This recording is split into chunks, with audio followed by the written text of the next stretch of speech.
안녕하십니까. 이번에는 민간경비론의 기출문제를 풀어보도록 하겠습니다. 일단 민간경비론은 그래도 법학개론보다는 좀 더 문제가 분명한 편이기 때문에 아마 공부를 조금 하시면은 충분히 그 문제의 경향 그리고 출제의 순서까지도 파악하실 수 있을 거라고 생각합니다.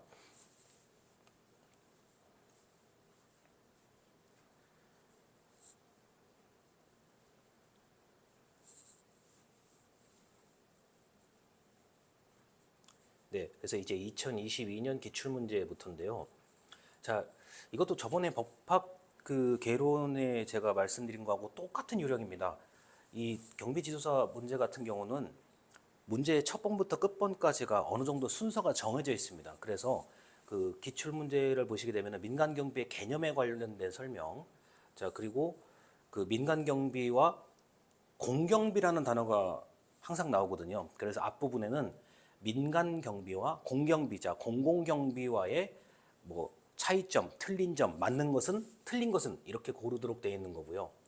자, 그리고 이 대화 내용이라고 되어 있는데 사실은 이론에 관련된 얘기거든요. 그래서 민영화 이론, 경제 환원론, 이익 집단 이론, 수익자 부담 이론, 공동 생산 이론, 이론의 개념만 알고 있으면 무조건 맞출 수 있는 문제가 나오게 되어 있습니다. 그리고 여러분께서 공부를 해보시면 뭐 조금 느끼실 수 있겠지만 이론은 변하지를 않아요. 아주 특수한 상황이 아니고서는 이론은 한번 공부하면 평생 써먹을 수 있는 거기 때문에 제가 이 부분에 대해서는 좀 설명을 드리겠습니다. 자, 민영화라고 한다면은 우리가 이제 민간 위탁, 민영화 이런 말들을 많이 하는데 자, 과거에 정부, 국가가 모든 것을 다 도맡아서 하려고 했었다 한다면 한 30년 전 우리나라 같은 경우는 한 25년 전부터 국가가 할 일과 자, 시장 영역, 민간이 할 일을 엄격히 구분하자. 그리고 자, 가능하면 정부가 민간 영역에 개입하지 않는다라는 그런 논리를 담고 있는 게 바로 바로 민영화 이론이라고 보시면 되겠습니다. 자, 그리고 경제 환원론 같은 경우는요. 자, 특정 사회 현상의 원인을 경제적인 것에서 찾으려고 한다라고 해서 뭐 경기가 침체되고 실업자가 늘어나면 범죄율이 늘어난다. 자, 그렇기 때문에 민간 경비도 발전하게 된다는 이런 이론들입니다. 뭐 어렵지가 않습니다. 여기서 환원이라는 얘기는 경제가 원인이 된다는 이론입니다. 자, 그리고 이익 집단 이론인데요. 이거는 자, 민간 경비에 관련된 뭐 기업, 민간 경비에 종사하는 사람, 그리고 민간 경비를 자, 경영하고 있는 사람들 모두 나름대로 자, 하나의 이익 집단으로 보고 이 이익 집단이 활동하면서 민간 경비의 영역이 같이 발달했다라고 보는 입장입니다. 자, 그리고 수익자 부담 이론인데요. 이거는 이제 기본적인 우리가 알고 있는 경찰과 같은 경우는 자, 공권력, 자, 질서의 유지, 치안을 유지하는 것 이런 쪽에 좀 한정을 시키고 자, 개인이나 자, 기업, 집단이 스스로의 안전을 책임져야 된다. 자, 수익자, 자, 돈을 내는 사람이 책임져야 된다는 얘기입니다.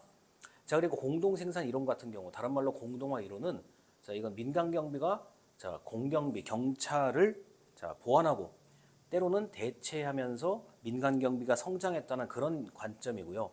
자, 범죄가 늘어나면 경찰력도 늘어나야 되지만 그게 쉽지가 않기 때문에 그러한 공백을 바로 민간 경비가 어느 정도 보완할 수 있다라고 보는 게 공동 생산 이론입니다.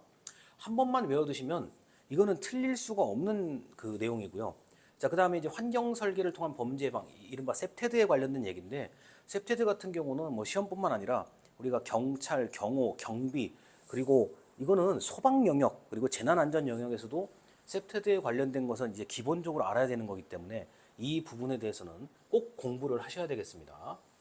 자, 그다음에 이제 민간 경비의 역사하고 해외의 민간 경비, 뭐 여기 미국과 영국, 그다음에 일본의 얘기들이 좀 나오는데요. 이게 우리가 알고 있는 자, 그 이런 거죠. 과거에 우리가 비교 경찰론이라는 어떤 독립적인 과목이 있었어요.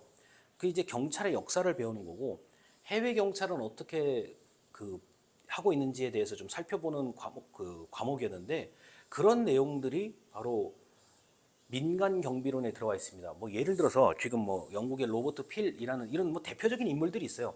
그 다음에 뭐 이런 거요. 자, 청운 경찰은 자 청원주가 임용할 때는 자, 미리 시도 경찰청장의 승인을 받아야 된다. 뭐 이런 것들이요. 이런 것들까지 모두 다 나와 있습니다.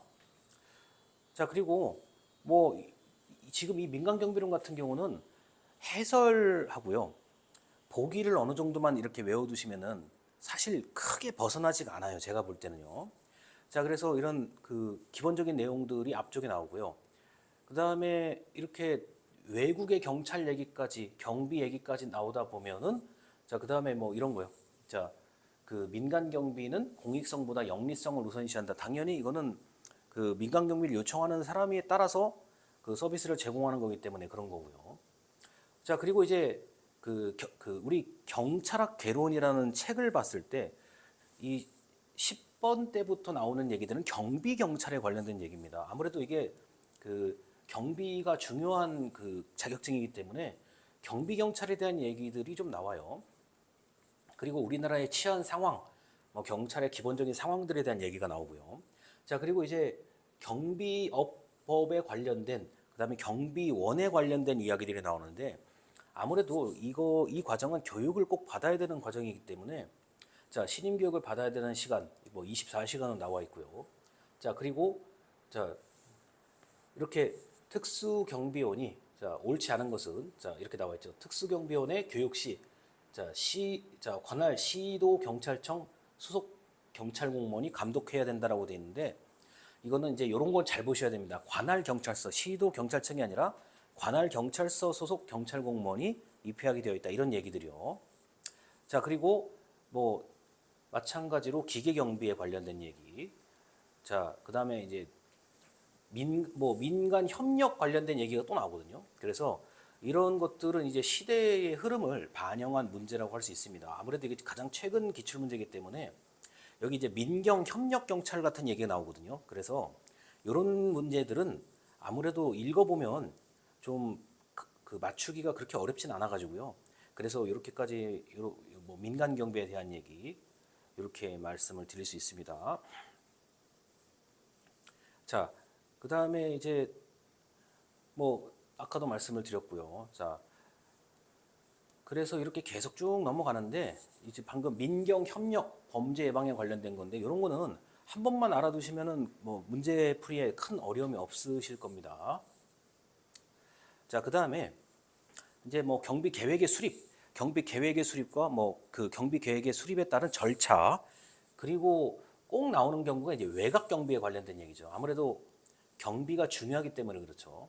그 다음에 경비 조명, 우리가 조명의 밝기가 아무래도 그 경비에서는 또 중요한 물리적인 요소잖아요. 자, 그 다음에 이렇게 가스 방전 등의 보안용으로 사용된다. 그리고 자, 매우 높은 빛을 빨리 발산하기 때문에 유용한 등은 석영등이다. 석영등이란 단어가 정답인 경우들이 종종 있습니다. 자, 그리고 이제 출입 통제에 관련된 얘기인데 아무래도 사람을 통제를 해야 되겠죠. 자, 그다음에 경비 시스템, 경보 시스템.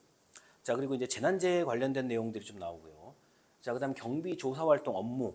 그리고 경비위의 분석 단계. 분석 단계가 보통 뭐 1, 2, 3, 4, 5 이렇게 되어 있는데 그런 얘기들이 좀 나옵니다.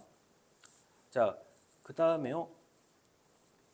그다음에 꼭 나오는 문제가 최저 수준, 하위 수준, 중간 수준, 상위 수준 이런 경비의 중요도에 따른 분류가 꼭 나오죠. 자, 그리고 융합보안. 답이 융합보안인 경우들도 있어요. 그래서 마지막 부분으로 가면은 이제 보안의 어떤 일반적인 원리들 같은 게 좀 나오기 시작합니다. 그 융합보안이란 자, 물리적인 것과 정보보안을 융합한 것이다. 이렇게 기본 개념 알아두시면 되고요. 자, 뭐 경비의 단계는 아마 이 영상을 보시는 분들이 경험으로도 더 잘 아실 거라고 봅니다. 자, 그다음에 조직화에 관련된 얘기인데요. 이런 문제들은 우리가 이제 행정학에서 말하는 조직 이론이라는 부분이 있어요. 그래서 경비부서를 조직화할 때 인원이 몇 명이면 어떻게 할 것인지, 그 다음에 어떤 이론을 적용할 것인지에 대한 얘기인데 한 문제 정도가 출제되고 있습니다.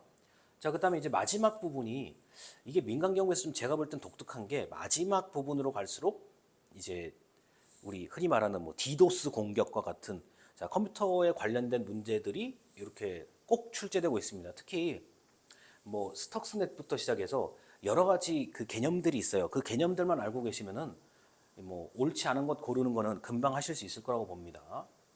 자, 그리고 뭐 우리나라 이제 민간경비원의 뭐 법적인 그 그 권한 얘기, 그리고 마지막으로 갈수록 컴퓨터 범죄에 관련된 얘기들이 나옵니다. 요새 워낙 그 뭐 스미싱, 피싱 이런 것들이 워낙 많기 때문에 이 문제들은 꾸준히 출제될 수밖에 없는 거고요.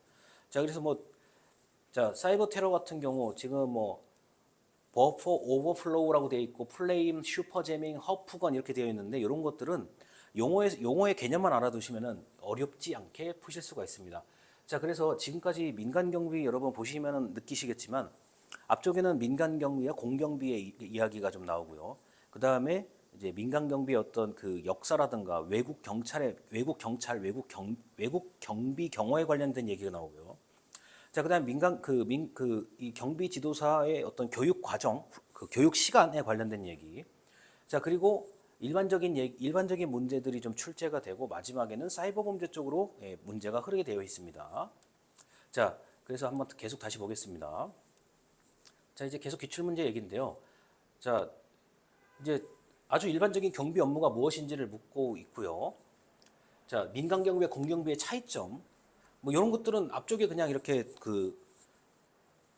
출제되는 문제들이고요. 그 다음에 반드시 이론이 하나가 나옵니다. 공동화 이론에 대해서 묻고 있습니다.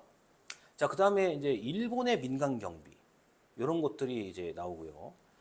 자, 그 다음에 뭐 미국의 민간 경비. 자, 그리고 이제 제가 봤을 때 좀 이제 그 독특한 문제가 바로 이제 10번 같은 거죠. 자, 이 순수 공공재, 사실 국방과 치안 같은 경우는 순수한 공공 영역의 재화라고 봅니다. 그게 순수 공공재인데요. 자, 치안 서비스라는 재화는 자, 이용을 하는데 또는 접근하는데 자, 제한할 수 없다라는 이 내용에 해당되는 것은 자, 비배제성입니다. 자, 배제할 수 없다는 성질이죠. 그래서 내가 이용을 할 때 남이 내가 이용하는 것을 막을 수가 없다라는 거. 아주 이거 뭐 너무나 당연한 얘기죠. 자, 그래서 비배제성은 배제할 수 없는 성격이라는 거고요. 자, 이제 말씀을 드리는 김에 또 하나를 본다 그러면은 자, 이제 비경합성이라는 얘기가 나오죠. 자, 이 비경합성은 경쟁하지 않는 성질이라는 거예요. 자, 내가 쓴다고 해서 남이 못 쓰는 것도 아니고 내가 쓴다고 해서 자, 어떤 양이 크게 줄어들지 않기 때문에 뭐 문제가 없다. 공공재의 아주 특별한 성격 중에 하나가 비배제성과 비경합성입니다. 자, 그래서 비배제성은 배제할 수 없다. 사용을 못하게 할 수 없다라는 거고요. 자, 비경합성은 자, 내가 쓰든지 남이 쓰든지 같이 쓰더라도 특별하게 감소되거나 못 쓰는 게 아니다. 다 같이 쓸 수 있다는 내용입니다. 그래서 공공재에 관련된 문제가 나오면 제가 볼 때는 정답이 두 개 중에 하나예요. 비배제성 또는 비경합성. 둘 중에 하나가 정답이 될 겁니다. 자, 그렇게 될 수밖에 없어요. 실제로도요. 자, 그리고 민간 경비 제도에 관련된 얘기가 나오고요. 자, 그다음에 이제 이런 뭐 조직 편성의 원리라고 돼 있는데 자, 조직 편성의 원리는 통솔 범위의 원리. 이거는 이제 담임 선생님을 생각하시면 됩니다. 한 명의 선생님이 몇 명의 학생들까지 관리할 수 있을 것인가. 이게 아주 대표적인 통솔 범위의 통솔 범위의 원리의 사례입니다. 자, 학급의 담임 선생님이 몇 명을 통솔할 수 있을지. 자, 보통 20명 정도로 보는 한 사람이 20명 정도의 개개인의 사정을 다 알면서 자, 조직적으로 통제할 수 있다고 보는데 만약에 군대 같은 경우는 자, 개개인의 사정을 그렇게까지 알 필요가 없는 조직 같은 경우는 한 사람의 소대장이 50명까지도 통제를 할 수가 있죠. 자, 통솔범위의 원리는 일반적인 조직에서는 자, 한 명이 자, 15명부터 25명까지의 사이로 보고 있습니다. 자, 계층제의 원리는 뭐 경찰은 완벽한 계층제의 원리에 따르고 있고요. 자, 명령 통일의 원리도 마찬가지요. 자, 누군가에게 보고하고 누군가에게 지시를 받는다 그러면 그게 보통은 자, 나는 누구에게 지시하고 자, 나는 누구에게 보고해야 되는지 이런 것들은 명령 통일의 원리에 중요한 거죠. 자, 전문화의 원리는 자, 우리가 부서별로 나누잖아요. 뭐 회계팀, 뭐 총무팀 뭐 이런 식으로요. 자, 전문화의 원리는 그렇게 부서를 나누는 원리. 자, 조종과 통합의 원리는 우리가 뭐 흔히 말해서 어떤 일을 할 때 자, A 부서, B 부서가 같이 자, 협력해서 어떤 일을 수행하라고 뭐 C 부서와 D 부서가 협력해서 어떠한 일을 수행하고 이런 것들이 바로 조정 통합의 원리입니다. 그래서 이런 조직론에서 나오는 문제가 하나 정도가 나오고요. 자, 그다음에 이제 경찰, 경비, 뭐 치안 여건 아주 이제 일반적인 얘기들. 자, 그리고 국가경찰과 자치경찰의 얘기가 나오는데 요거는 이제 법이 얼마 전에 이제 자치경찰이 시행되었기 때문에 한 번쯤은 나올 수가 있어요. 그래서 자치경찰에 관련된 그 법령이 양이 작아요. 그래서 요런 문제가 나온다 그러면은 자, 뭐 가정폭력, 아동학대 범죄는 국가경찰이 아니라 자치경찰이 담당한다. 우리가 알고 있는 생활안전경찰이요. 자, 생활안전에 해당되는 부분은 자치경찰에서 자, 담당을 하고 그게 아닌 경우는 국가경찰이다. 이렇게만 아셔도 문제 크게 틀릴 일이 없으실 겁니다. 자, 그다음에 뭐 환경설계 예방을 통한 범죄 셉테드에 관련된 거는 거의 나온다고 봐야 되고요. 자, 그다음에 경비 진단, 뭐 지도사의 어떤 교육과 이런 거에 관련된 일반적인 문제들. 자, 위의 요소 분석 같은 경우는 꼭 한 문제 이상은 출제가 되는 거고요. 자, 경비 계획 수립도 마찬가지 출제되는 것들이고요. 그리고 더 얘기 안 드리겠습니다. 이 수준에 관련된 문제. 자, 이런 것들은 한 번만 해보시면 뭐 금방 맞추실 수 있을 거고요. 외곽 경비에 대한 거, 국가 중요시설 경비. 자, 비상사태 발생 시에 대한 것들, 이런 것들이고요. 자, 계속 뭐 마찬가지의 이제 흐름으로 이어지고 있습니다. 자, 뭐 방금 말했듯이 피싱, 파밍, 스미싱 이런 것들은 아주 이제 골치 아픈 범죄들이죠. 이런 거를 아셔야 되는 거고요. 그리고 이제 뭐 정보 보호의 성격 같은 게 있는데 자, 뭐 비밀성, 가용성, 무결성이라고 돼 있는데요. 자, 이런 무결성 같은 경우는 이 결점이 없다는 의미의 무결성입니다. 자, 가용성은 사용 가능한 거를 얘기를 하고요. 자, 인증이라고 하면 우리가 그 공동 인증서 할 때 인증이 이 뜻입니다. 그러니까 흔히 말해서 네가 진짜냐라고 네가 진짜 그 사람이냐라고 할 때 바로 우리가 공인 인증서, 공동 인증서를 사용을 하죠. 그게 인증이라는 뜻이고요. 자, 이렇게 해서 컴퓨터 보안 쪽이 조금 많아요. 그러다가 이제 갑자기 이렇게 동기부여 이론이라고 돼 있는데 이 동기부여 이론은 아까 제가 말씀드린 조직 이론에서 나오는 거거든요. 그래서 이 지금 출제 같은 경우는 그 조직 이론에서 두 개가 나오거든요. 그런데 그렇게 어렵게 생각하지 않으셔도 됩니다. 이거는 여러분들이 이제 문제집에 있는 기본적인 요점만 알고 계시면은 이것도 이론이거든요. 그러니까 조직론에서 출제되는 것들은 이론이기 때문에 한 번만 공부하면 이거 안 바뀌어요. 이거는 뭐 개정되고 하는 것들이 아닙니다. 자, 그다음 뭐 이렇게 부정 변계라는 이런 좀 그 안 들어본 단어들이 있을 수가 있는데 자, 서류 자체를 변조, 위조, 끼워 넣기, 바꿔치기 하는 수법 같은 것들인데요. 이런 것들도 한 번만 알아두시면 되죠. 그다음에 뭐 특정 계좌로 자, 아주 작은 그 금액을 모이게 하는 살라미 수법 같은 것들이 있고요.